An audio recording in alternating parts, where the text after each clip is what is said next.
I don't agree 100% because no one can dictate my career. I've been in control of my career since I first signed professionally.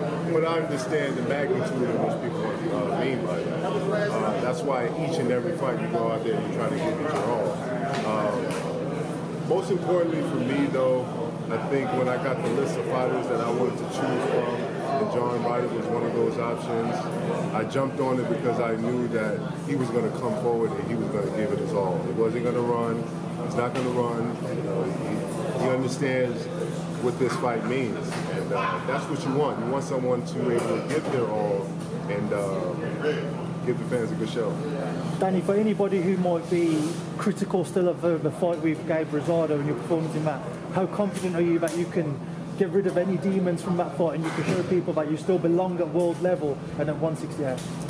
I think being that I'm back in my happy space now with my team, United, Anthony Irons, Andre Rozier, Scooter Honig, the whole team, everybody is just giving me that spark again. And boxing is more mental than it is physical.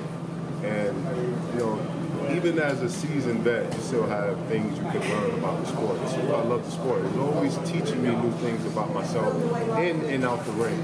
And so now that everything is back full circle, I'm looking forward to proving not only to the fans, but to myself that I still got what it takes. Daniel, you've done a lot in the sport already. You've already become a world champion. What's left for you to do? What have you still got goals and aspirations of becoming world champion again? Well, I have goals and aspirations of not only being a world champion, but catapulting myself into the Hall of Fame conversation. That's my ultimate goal. And so fights like this means a lot because it puts me in position to be a two-time division champion. Be amongst some of the greats of my generation when it's all said and done. So that's what I'm doing. You know, how long has John Ryder been on your radar for? He hasn't been on my radar. He's not one of those fighters that I could personally say that that's one of the guys I always want to fight.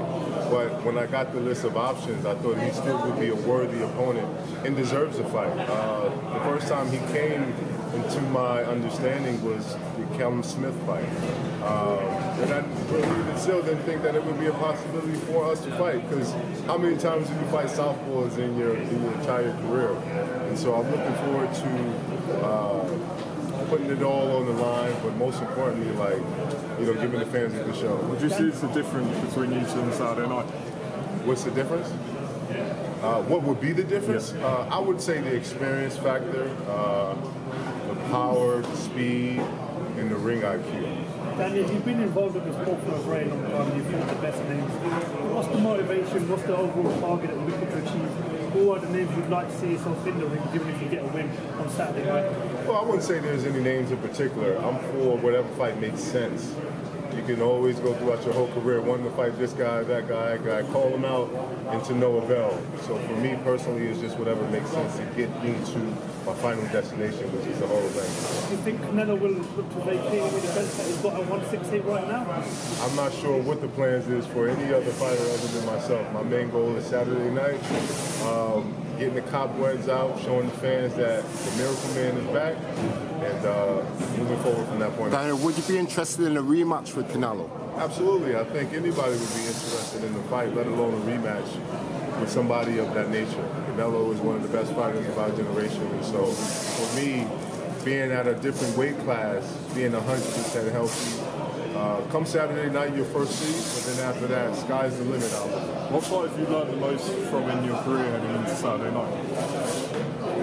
That's a really good question. The fights I've learned from the most in my career were probably some of the fights that I didn't look the best. Probably some of the fights that I went in disliking the other person. Probably some of the fights that I didn't have my mental together outside the ring.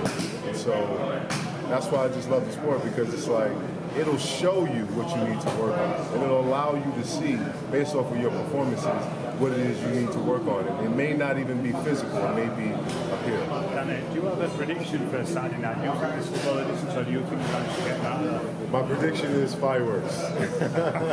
That's all I'm saying. Fireworks, fireworks. However, the victory comes, because I do see my hand being raised by the end of the night. So however that comes, I'll be happy. I just want to be able to give the fans a good show. Not looking past John Ryder at all, as we say. He's a live opponent in there, very good fighter. If you do get the chance to share the ring with the likes of CANELO again, what would you do differently this time around? Well, I think I'll have a different physical body. I'll have a physical advantage simply because I wouldn't be drained of weight. I had to go through a lot making 160 pounds, so that's why I moved up. Well, who knows what the future has in store? Like I said, all I have to focus on is Saturday night, and then I can think about those things.